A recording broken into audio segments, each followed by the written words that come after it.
We'll start with problem 14-1. This is the chapter on cash and accrual basis, class.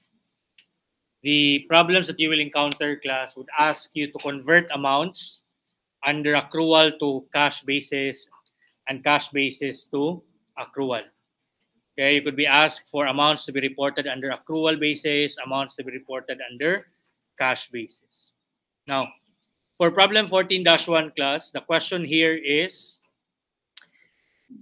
under cash basis, what amount should be reported as sales for the current year?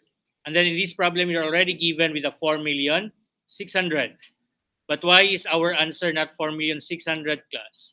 Because this is the amount reported in your income statement, and the amounts to be reported in your income statement would ordinarily be the amounts under your accrual accounting or accrual basis of accounting. So first, why is our answer not 4,600,000?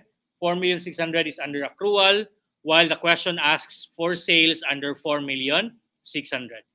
Which leads us to the question, what then is the primary difference, class? If we're talking about sales or revenues, you have to understand, under cash basis, cash is king. You will only have revenues if the cash is already collected or received. You will only have expenses if the cash is already disbursed or paid. Okay? But under accrual accounting, income or revenue may be recognized even before collection. Expenses may already be recognized even before payment. Because you recognize income the moment they are earned, you recognize expenses the moment they are incurred. But under cash basis, you follow cash. If there is receipt of cash already, there will be revenue. If there is outflow or payment of cash, there will be an expense. So that's why we cannot rely on the 4,600,000 because this is prepared under accrual basis. Now, what then is our issue, class? What then is our problem with the 4,600,000 if it's prepared under accrual? If we're trying to look for the amount under cash basis, what then is our issue with the 4,600,000? We have two issues, class. Number one, the 4,600,000, which is the amount under accrual, includes an amount representing sales that have not yet been collected. Okay? And we do not like that under cash basis. We do not include that under cash basis. So our first issue with the 4,600,000, class is that it includes an amount representing sales that have not yet been collected. Okay, and why is it an issue? Because under cash basis, your sales should only come from those that were already paid for by the customer.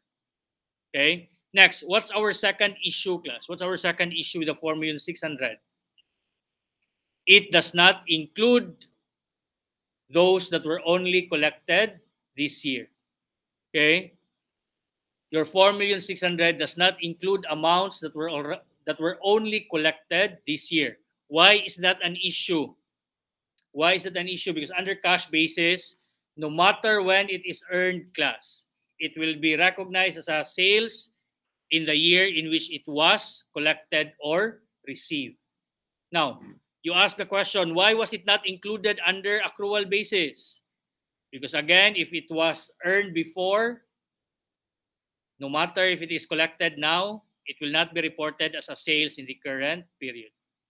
And no matter if it is collected now, if it is not yet earned, it will not be part of your sales under accrual basis. So again, what's our issue with the 4,600,000? Number one, it includes an amount that represents a sales that has not yet been collected, that have not yet been collected. What's our second issue? It did not include amounts that were only collected this year. Okay? Or it does not include amounts that were already collected this year. Okay, so what is our goal? To determine the amount that were already collected this year. And we can do that, class, by starting with your 4,600,000. Now, I know you already have solutions to this one, class. You can memorize that to add the beginning, deduct the ending, add the ending, deduct the beginning. But I don't want you to rely on that one, class. I want you to understand what's happening here. Okay? So we basically just need to address our issues with the 4,600,000. What was our first issue with the 4,600,000, class? It included an amount that was not yet collected. Where can we find that, class? Where can we see that? By observing or analyzing your accounts receivable, class. Okay? Now, what happened to your accounts receivable? What happened to your accounts receivable? By looking at the 1 million, the 1,300,000, did it increase or decrease? Increase. Okay? And also, kasi moving forward, be careful with the presentation of the problem. It's not always that the prior year would be in the left column while the current year would be on the right column, class. Be careful to look for the beginning and the ending. In what year are we in this problem, class? We are in 2019. So basically, the ending balance provided for 2018 will serve as the beginning balance for 2019. Now, before continuing with our analysis on our accounts receivable, class, I want you to understand, because what are the basic transactions that will affect your accounts receivable? When does it normally increase? When does it normally decrease? Let's start with the increase. When does accounts receivable normally increase? Every time you have additional sales on account. If you have sales on account, what's your entry? You will debit accounts receivable. Okay? You will increase your accounts receivable. Now, what will normally be the source of the decrease to your accounts receivable? When will your accounts receivable normally decrease? If you have collections or you receive payments from customers. You will debit cash and you will credit accounts receivable. Okay? So that's it. Those will be the most basic. But of course, you have to understand there are other transactions that may affect accounts receivable. Okay? Including write-off, which we will discuss later on. But at the most basic, class, if there are no other transactions affecting AR, we would expect two lang. One, sales on account, which would cause your accounts receivable to increase. And then you have your collections, which we would expect which would result to a decrease in your accounts receivable. So all else being equal, class, assuming nothing else is relevant, if your accounts receivable increased, class, what does that mean? If your accounts receivable increased, what does that mean?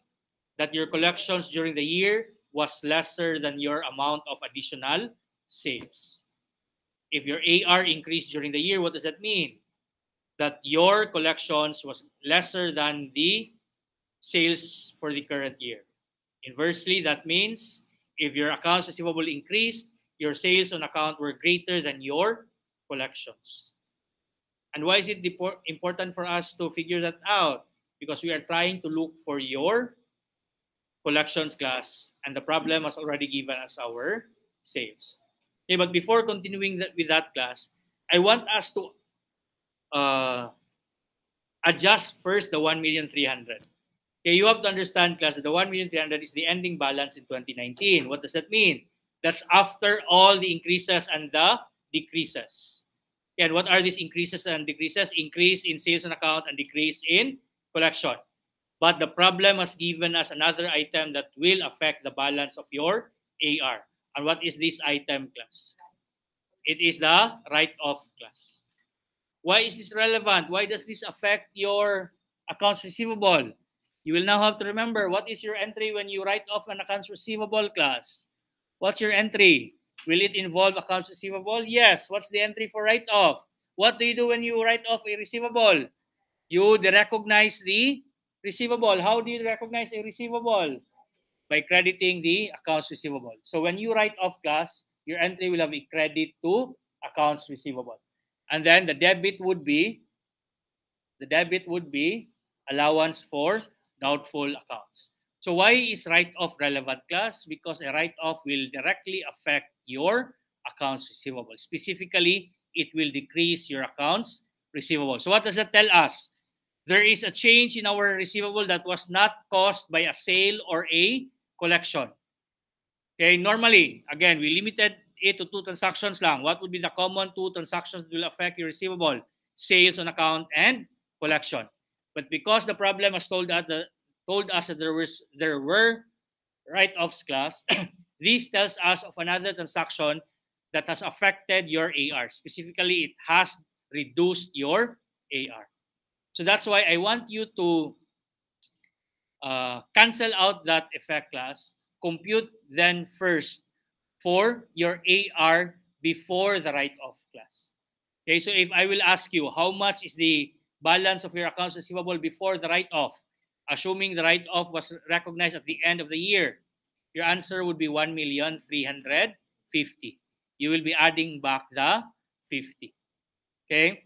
And I want you to analyze using that amount, not the 1,300,000, but the amount of your receivable before the write-off. So if your AR before the write-off class is 1,350,000 and it was 1 million at the start of the year, what does that tell us? That the net change then, excluding write-off, the net change to your AR excluding write-off was 350. Okay? And again, how did we explain, class? The scenario wherein your ending AR is greater than your beginning AR. Your collections were lesser, class. Okay, by how much? In this case, it would be 350. Now, what will that 350 represent? What will that 350 represent? It will represent the amount of sale that was not yet collected. Okay, that is the amount of sales that have not yet been collected. And have we mentioned that earlier? Yes. That was our first issue with the 4,600,000. What was our first issue with the 4,600,000 class? With the 4,600,000 is not acceptable under cash basis because what's our first issue? It includes an amount of sale that has not yet been collected. And based on our analysis on the changes in your AR, how much sale do we have that has not yet been collected, class? It is 350. And going back, what was our first issue with the 4,600,000? It includes an amount of sale that has not yet been collected. How do we correct that one? Remove that amount. And how much was that amount, class? 350. So what do? Remove that 350 from the 4,600,000. Because the 350 is included in the 4,600,000, but under cash basis, it should not be part of your sales. Is that clear? Proceed to the second issue. What was our second issue with the 4,600,000?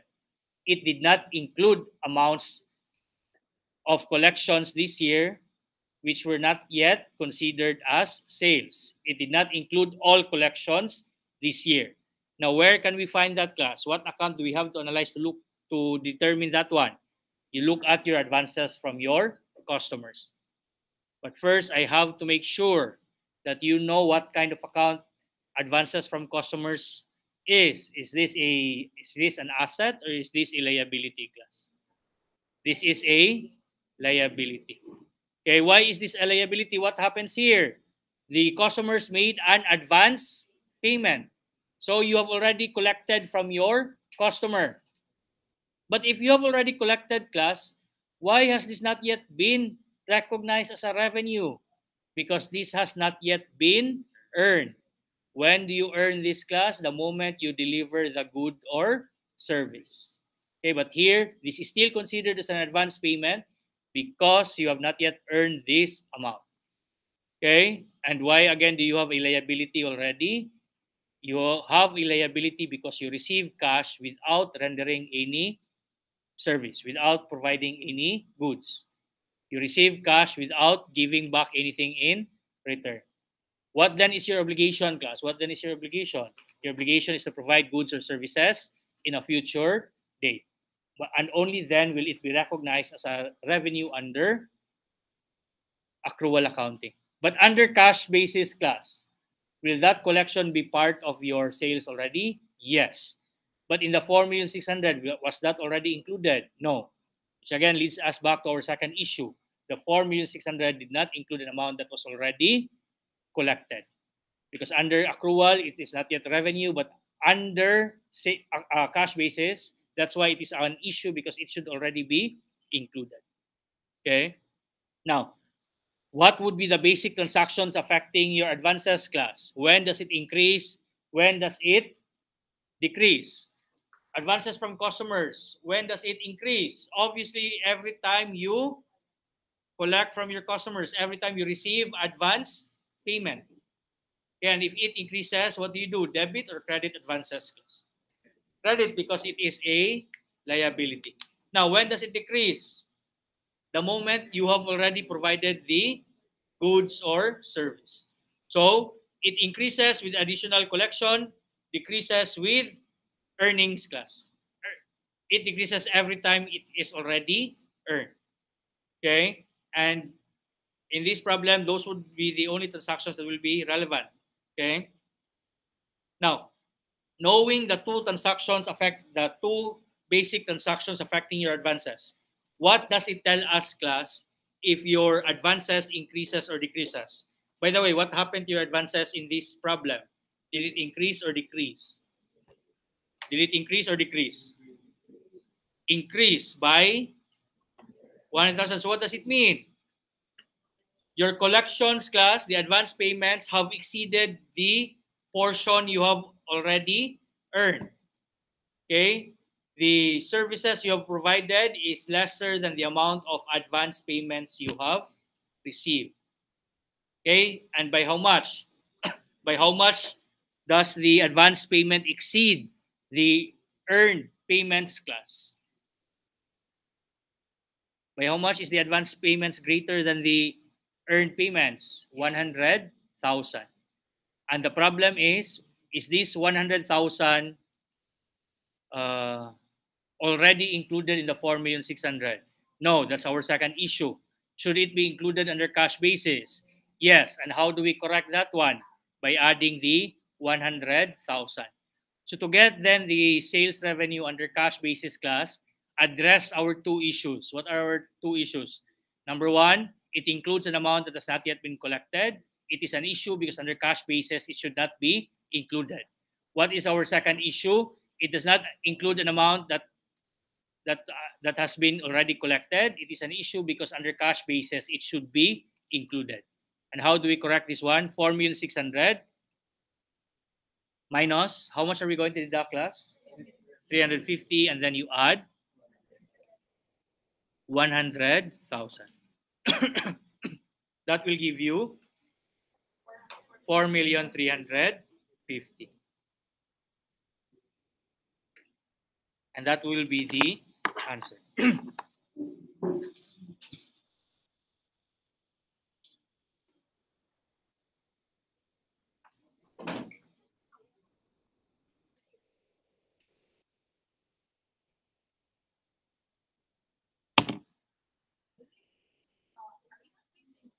Yeah.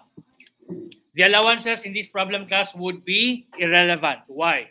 What would be the entry in setting up and as you maintain or as you provide, as you recognize provisions for allowances for bad debts, class? What's your entry? Debit, doubtful accounts expense, and credit, allowance for doubtful accounts. It does not directly affect your accounts receivable. So the allowance here will not be relevant. Why was the write-off relevant, class? Why was the write-off relevant? Because it directly affected your AR. How? You will credit the accounts receivable. Now, it would be relevant, class, if the amount of AR given to you was net of the allowances. Okay, but understand that the balance given here is not net of the allowances. Because if the balance given to you for your AR was net of the allowances, then you will have to work back and get the amount of AR before allowances. Okay? Basically, that's why we also had to add back the 50, because the 50 was after the write-off. That's why I wanted you to determine your AR before the write-off. So if you were given with AR after deducting net of your allowances, then you just basically need to determine your AR before the allowances were deducted. Okay? Because your allowances does not lead you to cash collection, class, to an inflow or outflow of cash. And if you can recall, if you've read the textbook, you do not maintain the allowance for bad debts under cash basis. Okay. Now, in my other classes, they made use of the available solution, class. They started with the 1 million beginning AR, then added the 300, then added with the 4,600,000, and they got the 5,900,000. I discourage them from using that solution because the 5,900,000 does not exist. It is not anything, class. Okay? The 5,900,000 came to be class because of the use of your T account class. Okay, the other solution is just a variation of the T account. What do I mean? You can solve this one by using a T account class, but it would be better if you use a joint T account for both the advances from customers and your accounts receivable. What do I mean? In your advances class,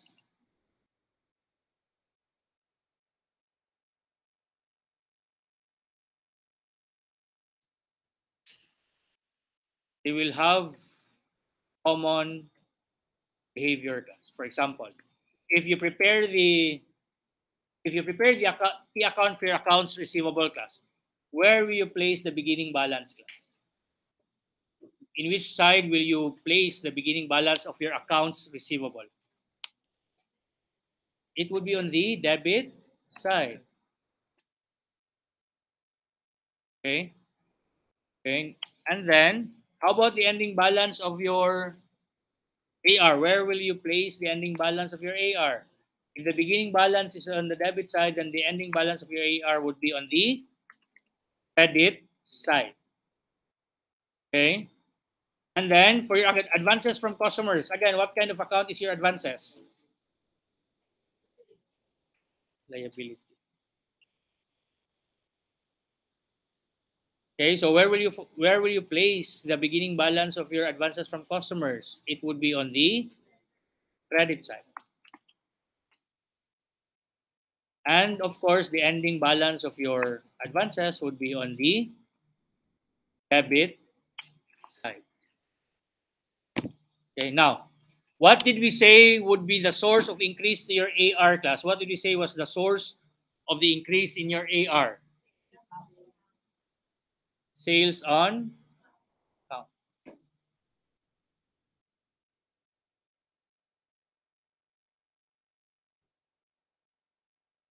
And then, or simply sales. Okay, if you have sales, then it will result in a debit to accounts receivable. Now, what will be the cause of a decrease to your AR? When do we decrease your AR? If you have collections or if you receive payment from your customers. Now, are these familiar class? The answer is yes. Okay, coincidentally, again, what decreases your AR class? What decreases your AR? Payment or collections? Now, what will increase your advances? What will increase your advances? The same advances, payments and collections. And where can you find that one? Where do you find the increases to your advances? It will also be on the credit side. Okay, so you credit advances, you credit AR if you have payments or collections. Okay, and then for your AR, when do you increase AR? Sales. When do you decrease? When do you decrease your advances? The moment that you have already earned it. And when do you earn the advance payments? When the sale is already earned. So basically both. Okay, AR increases with the debit, advances decreases with a debit, and they are triggered by the same type of transaction class. Okay, and with this class, you can already answer what is being asked in this problem. What do I mean? How much is the beginning AR problem given in the problem class? Beginning AR.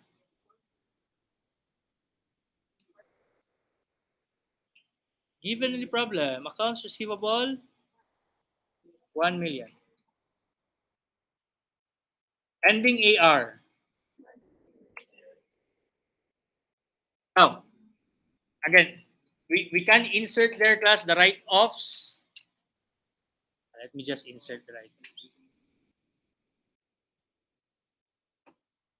Okay.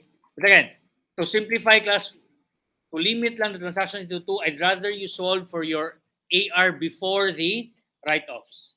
Okay. Or you can just present it as another line there, 50,000. But for the sake of our illustration, let's just use the ending AR before write-off class. And as discussed earlier, how much is our ending AR before the write-offs class? 1,350,000. Now, advances, beginning advances, how much? How much?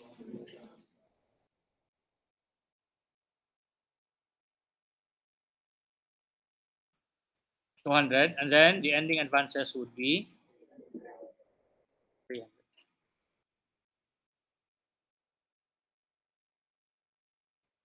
Now, are we given with our sales class under accrual? The answer is yes.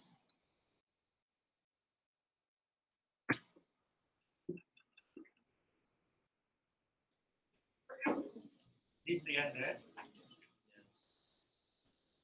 And this is 4 million. If you add the total debit class,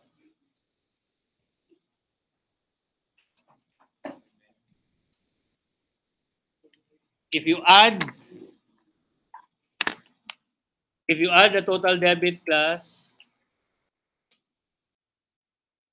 that will give you 5,900,000. And that is exactly where some of the solutions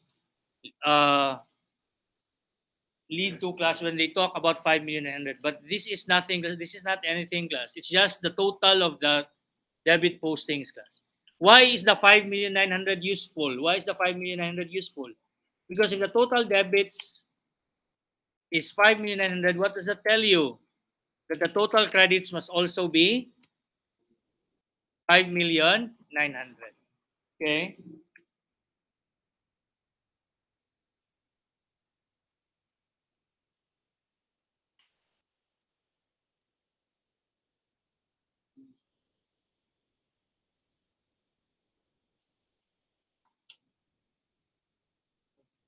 And this is where, and this is why some of the solutions that you can find online class would tell you that the next step after getting 5,900,000 is to deduct the 200 and the 1,350,000, because the goal there is to work back the missing item. And what is the missing item class?